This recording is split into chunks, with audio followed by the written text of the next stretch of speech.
Hi, I'm Robin Hardin. Welcome to Dreamcatcher, the program where you can find peace through understanding your dreams and visions. My guest today, Nicholas, is going to share a dream which may sound familiar to many of you. He sees that same old shadow man that's been bugging people for centuries. Shonda asks a question that I believe will help you to interpret some of the symbols in your own dreams. Destiny dreams of modern-day pirates. Oh, and by the way, last week was Dawn, and she's Nicholas's mom. Dawn has one more dream she's going to share, but first, here's Nicholas. I got a young man here with me, Nicholas, that hears from the Lord, and I am so excited to hear what he's going to share with us today. Nicholas, thank you. Yes, ma'am. For being on the program. Oh, yeah. This was a surprise. I didn't even know you were coming, and you showed up. up. Until today. That means God has a plan. Yeah. So have you been dreaming your whole life, or what? As long as I can remember, yeah. Since like 12 or 13. Wow. Yeah. One time, I guess I woke up, but I was still sleeping, but I felt like I woke up and I saw this figure in the hallway, and I was like, huh. And it was all black. All you could see was his eyes. And it was just looking, and didn't say nothing, just looked. And after like 15 minutes or so, I saw these two angels, solid, like white, and like white clothes, and you could see their wings, and they both grabbed him and just as easy as you could think they would. Yeah. I was like, wow. Okay, time to go back to bed. Okay, those of you who have watched the program, you know what I'm going to say to Nicholas, because this is not a dream that he had. This is an experience that he had. And Nicholas, I just recently had a woman sitting here who has seen the same black figure, and I have said this over and over again, and those who watch this know, this is a real spiritual experience that you had, because people across the globe have seen this same dark figure. Yeah. He's really tall, he's kind of like a shadow, he usually never says anything. Only, I think, one person has ever said that he's even laid hands on them, but this is the Lord opening up the spiritual realm for you to see. And I'm sure they're everywhere, because the demonic is everywhere, but he's allowing you to see. And what he allowed you to see was that the angels are there. That even though the enemy is there, and he hates you, and he wants to attack, the angels are there. Yeah.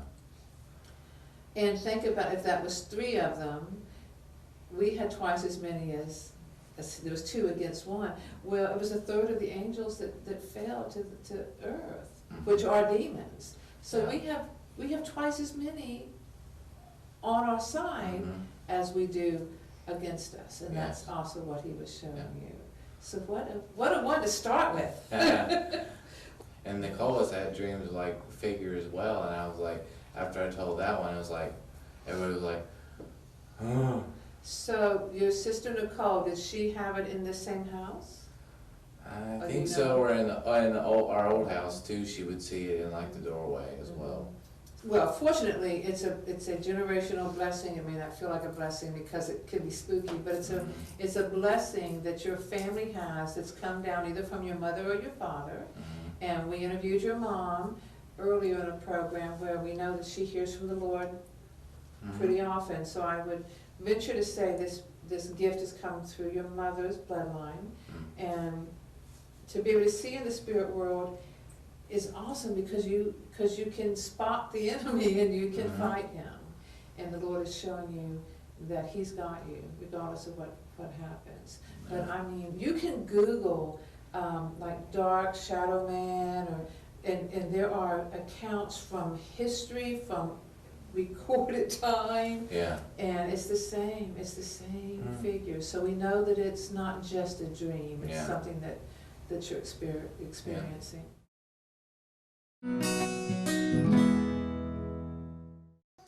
Hi, Robin. Maybe you can help me out with this and some other people. So, I was on Facebook a couple of days ago, and one of my friends on my page said she had another baby dream. That's what she posted. And so I'm in the thread reading the comments, and somebody came back and commented and said, every time I have a dream about fish, somebody ends up pregnant. Oh, I'm like, I don't know. I don't know if that just relates to the person, or that's just how God give it to them in a dream. Maybe, perhaps. But when I have a dream about a baby, or I have a baby dream, I don't know if she worded it right, or she was just assuming that here we go with assuming. That's why I try not to get in the threads, in these comment threads. So, or if she was just assuming that her post did say she had another baby dream. So I don't know if she had a dream about a fish or a baby. So there's a controversial going on that every time someone dreams of fish, someone is gonna have a baby. Let me calm down. Because that's not how, I don't look at having a dream about a fish, someone's gonna have a baby. To me, if I have a baby dream, it tends to be something new, or either I'm pregnant with something new, or God wants to me to have a new ministry, or he's birthing something out of me. I look at a baby dream, something like that. Now, however, the fish thing, if I have a dream about a fish, to me, fish represents souls, represent a ministry, or what else did fish represent in the Bible? Help me out, Robin. Help me out. So I try to, and like you said, you can line everything up with the word. And that's what I try to do. So please end this saga about people when they have a dream about fish and they swear up and down, Robin. They swear up and down that someone is going to have a baby, and someone did have a baby. So what's up with that, Robin? I want to know why some people have dreams about fish and someone ends up pregnant. I want to know. I just want to know. Thanks, Robin. Shonda, thank you for this dream selfie. This is a great teachable moment. Usually, when someone dreams about a baby, it does indeed represent new birth or a new ministry, that God is moving and birthing something new in one's life. It can also mean baby Christians. When someone is pregnant, you're right, typically that means that there's something that God has got them pregnant with, something that's in the spirit that he's calling them to do. And I agree with you. Typically, if someone dreams about fish, that can mean souls, because Jesus said he was going to make us fishers of men. It can also represent provision, food, because Jesus fed the multitude with fishes and loaves. But I want to warn all of us out there, it's very easy to say, well, that never means this, or that always means this. We have to remember that God is sovereign, and he will use symbols that he chooses to represent whatever he chooses them to represent. Now, I don't know the person who says when they dream about fish, someone has a baby. Maybe fish means something specific in their life that connects that to birth or to children or to babies. God typically will speak to his children in ways that have significant meaning and understanding to them. So maybe there's some connection there with her that she dreams of fish and someone has babies. But I agree with you that typically these are what these particular symbols represent. But never discount, and I'm very careful even not to question someone who, if they feel like this has happened over and over again, there's some connection to them personally where fish relates to babies, and that's how the Lord speaks to them. Thanks for sharing this, because it's important to know that God is speaking to us. He does want us to know what he's saying.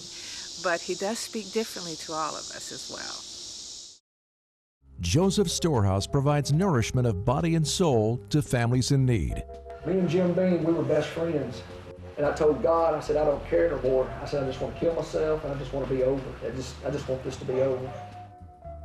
Each month, churches, businesses, and people just like you adopt a month to help distribute food and God's Word to hundreds of hungry families.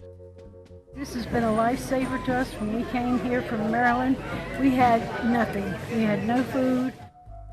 Your love offering to Joseph Storehouse will feed many families. When I'm sinning and I'm practicing those sins, God hates them, but guess where he's at? He's right here. And he's not looking at it because God don't want to look at sin. But all I had to do was turn around to him, and there he was. You too can be God's hands. I've had several of these ones, and I've had it up where I've been up there with them, but it was on a platform, or a stage, I guess you could say. And it was Mom, Nicole, Jaden, Jared playing the drums, me playing guitar, and I don't know, I think Dad was up there. And then sometimes it'd be all of us up there, and then one time it was me down there. And when I was up there, everybody was happy, smiling. And one time I was down there watching them, I was just looked down and started seeing myself crying. So I was like, wow, this is something. Yeah. And then I guess me listening to them or something, I was like, we need to do this more often or something. Well, that's very similar to a dream your mother shared too. So the Lord is speaking to your family as a unit. And there's only one Spirit, so he's telling you all the same things, which is beautiful because he's showing that the unity between children and parents in your family, because that doesn't always happen. Now, we have a lot of people who dream within families, but when you're having the same dreams, the Lord is speaking to your mother as she sleeps, to your sister, to you, and he's talking about the same thing. And this dream is I believe, is physically making music, but it's also the harmony that's within your family that he's showing you. Yeah. That there's real harmony, spiritual harmony. And you woke up feeling good. Oh, we need to do this more often. I think you do. I think your family needs to do something. Go out and do an outreach as a group. It would help build that relationship, which is already awesome, but it would also, when you go to like nursing homes or places where people are broken, and a lot of people in nursing homes don't have family, and they see this family unit, it just inspires them. Yeah. God has always given his people a dream. Didn't he do it for Abraham? You know what he did for Abraham? He started planting a seed in his heart. It's a dream. He said, come here, Abraham, get out of that tent. That tent's blocking your vision. Get out of that tent. And so he got him outside. He said, look into the heavens.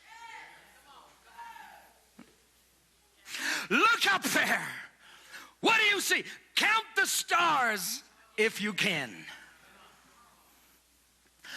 Lord, that's a lot. I don't even have a child. Yep, keep looking. Focus on the dream that I have for you.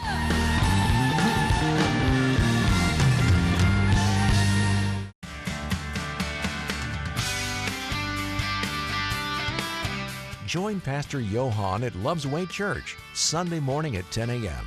and Wednesday evening at 6:30 p.m.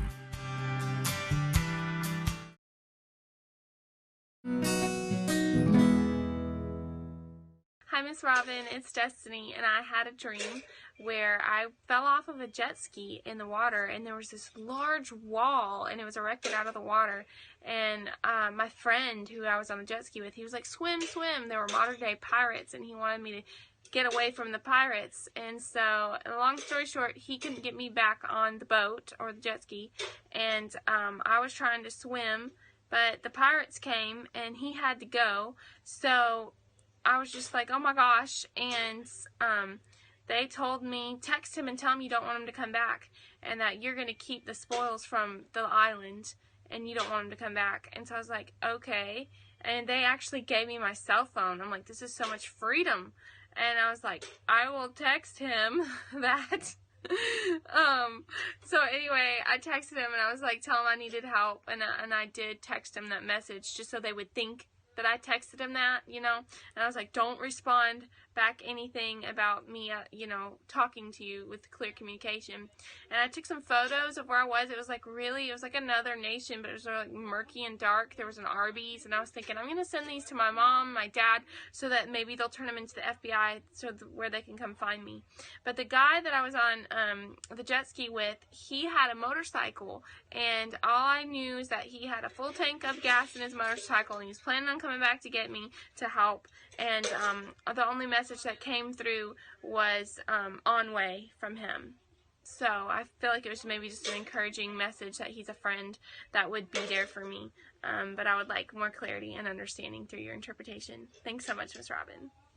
Destiny, thank you for this dream. On this dream, first of all, there's motorcycles and there's jet skis. These are ministries, but they're smaller ministries. They're one-on-one or two and two, because if you were going to be on the motorcycle with this man, this friend, it would have been two of you, and on the jet ski, there would have been two of you. You're on the Holy Spirit, which is the water, but then you fall off, and there's pirates there. This is a little bit of a warning to show you that even when you're doing everything right, things happen, and there are people that are there waiting to steal your joy, to steal your gifts. And you feel like you might be in an unknown land or a foreign land, and you're trying to get communications out. Sometimes in ministry, you will feel like you're all alone. If you could just reach out. And you want to reach out to people that you trust, your parents and the FBI even. The Lord is letting you know He knows where you are at all times. There will be open communications. And you do have friends that will be there for you. So when you find yourself, whether it's in ministry or in a new career or whatever situation you're in, and you just feel all alone, that no one speaks your language and no one knows where you are, there are those trusted people in your life that you can text and get that communication. And God will even keep you covered. Like the bad guys didn't know your plan. He will make you invisible in front of your enemies so you can move in and out, and your escape is right around the corner. Don't let new things and new levels of ministry and new careers and whatever it is in your place in your life, don't let those things make you so fearful that you don't go forward. Because with every new step and new position, there are things out there, even many times your family who don't understand because you want to make a new direction in life, and maybe they're fearful. They may even be part of the pirates. So sometimes our pirates are the people who love us. Keep that in mind, but know the communications are there, and God will never leave you or forsake you.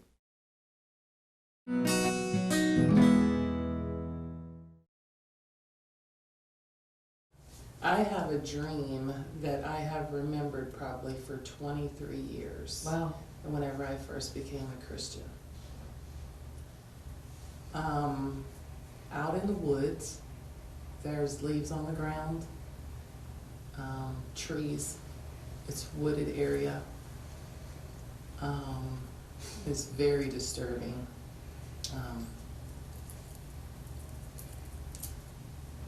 I am falling backwards down a cliff or a ravine. I have a black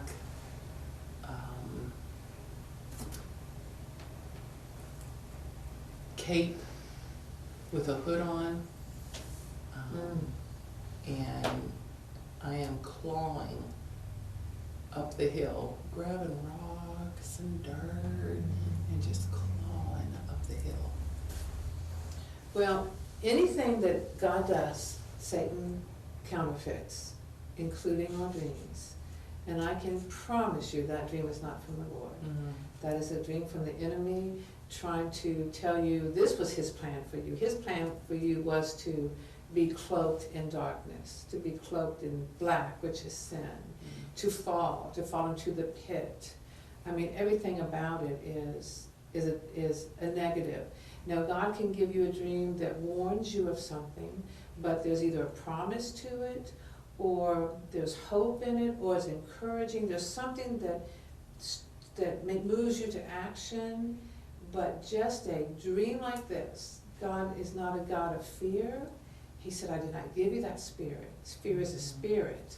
And he even called it. He said, I didn't give you the spirit named fear. I gave you love and power and a sound mind. So this is not of God. And it still is disturbing, so it stayed with you. And it happened right after you became a believer. Because the enemy had lost you. He had you because he had all of us at one time. And then you chose, I'm not on your side anymore. I'm stepping over into the winning side. And he tried to make you fearful, and it's interesting that he early on tried to invade your dreams because you are a dreamer. And if the Lord talks to you in dreams, I don't know how much the devil knows. I don't know how much he's allowed to know, but I know he knew enough about Job to cause him, some trouble. Sure. I think he attacks our anointing, whatever that is. And if you dream, that's how he wants to come and attack you. And it's just no coincidence that it happened shortly after you became a believer. And it wasn't just a nightmare because you remember it.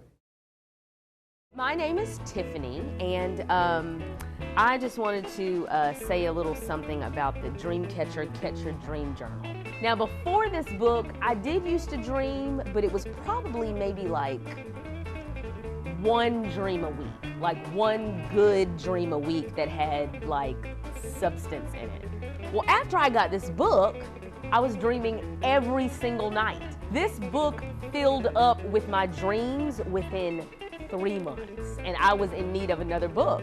And so I said to Miss Robin, I said, it's like your books are like a dream catalyst that enables you to just dream more and hear more from the Lord. Now, I needed another book, so I got 2 so that I can be prepared. I should probably get 3.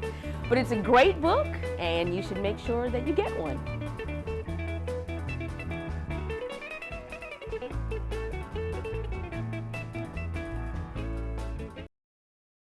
This one was really recent, not long after I fell. I guess I was asleep when I was asleep in the hospital or something. And it was when I was at this friend of mine, I think my dad's house, or a friend of my dad's. And it was Bobby something Jr. That's all. I can't remember the last name. Bobby Hayden Jr. Might be, yeah. And we was watching a TV, and there was like faces all over the wall. And of course there was drinks and drugs and stuff like that. And Dad got over the moon, and me and Jared were, sort of. And well, after an hour or so of being there, Jared was already like, I'm ready to go, because he don't like people at all. And he was like, I'm ready to go. And I was like, I am too. I just don't want to be here. And I went up to my dad, and I was like, because we have my mom's truck there, and I was like, because I also own it, sort of. And I was like, Dad, let's go. We're ready to go. He's like, no, I want to stay. And I was like, Dad, whose truck are we driving? He's like, Mom's. And I was like, and whose else? And he's like, okay. And I remember as we was going home, Dad drove, unfortunately. And we sitting there swerving and got home, and all I remember was just us crashing in bed. And after that, we were knocked out, and then we woke up the next morning. Ugh, that was terrible. You don't know this, but Nicholas very recently had a traumatic accident, and it was touch and go there for a while in the hospital. His church family and his family and friends knew that the Lord was with him, and he was going to make it, but the doctors didn't necessarily know that. And I told your mother while you were in there that you were going to hear from the Lord, and you were going to remember the dream. It would be a vision or a dream, because just because your brain was injured, your spirit was still alive. Yeah. And the reason I'm positive this was Bobby Hayden Jr. we're talking about is he is a former addict. He's a former rock and roller. Yeah. He has attended our church. He's been on our program here. His past represents everything that you were going through. But he is an on fire for the Lord believer. He's crazy. I mean, he's wild for the Lord. He's radical. And his whole purpose is to reach the homeless. And it was narcotic drugs that you were on through the doctor, but that's how so many people get started, is from an accident. And then they get the drugs that the doctors gave them, and that's what the enemy would have liked to have done with you. But even in your dream, something in you was like, no, we're not doing this. I want to go home. We're going to leave here. So the Lord is saying to you that, and there's even music and stuff going on in this dream, that you can take your music to the streets, to the people who need it, and you will not be affected by it. You will not, that culture will not invade. That's what happened. Bobby Hayden's testimony is, he was on MTV. I mean, he was a big deal. And then not long after that, he was living on Skid Row in California in a cardboard box because of drugs. But the enemy would like for you to be afraid to take this gift that he's given you for that same reason. Especially since you've been in the hospital and you had some pretty serious, medication. And look at you, you came out. That was not, how long ago was that? Not long. Less than about a month or so ago. Yeah, and look at you. Yeah. I mean, there's no side effects whatsoever, and you didn't come out addicted. I mean, that first dream about the angels and the evil, that's exactly what happened here. Because the enemy was trying to take you out. There's no question. You were, it was prayers that got you through, and you know that. I'm not telling you something you don't know. But no side effects, none. God's got a real plan for you, Nicholas. Hey there, it's Destiny, and sometimes I wake up with a crazy dream, or sometimes I'm just like, does that even mean anything? And you know what I do? I go ahead and record a dream selfie on my smartphone, and I send it to Miss Robin right when it's fresh on my mind or after I've written it down, and Miss Robin will get back with me with an interpretation to my dream, and it gives me so much understanding about my own life. It is freaky about how specific that Miss Robin can get into your life simply from you sending her a dream. She has a gift from God that can take a dream when God speaks to us and understand the symbolism and let us know what he's saying to us. So I want to encourage you, if you dream at night, don't waste your time. Go ahead and try it. Send Miss Robin a dream selfie and see what she has to say. You will not regret it. Catch some great Z's tonight, guys. Next time on Dreamcatcher, we're keeping it in the family. Nicholas's sister, Nicole, is going to be my studio guest. She shares a dream that is so similar. She sees dark shadow figures, but she also shares a dream where she simply can't make it up a hill. This dream is so much like her mother's dream that she shared. You will want to see how God is speaking to this family by giving them virtually the same dreams. Catch us here next time on Dreamcatcher and catch your dreams.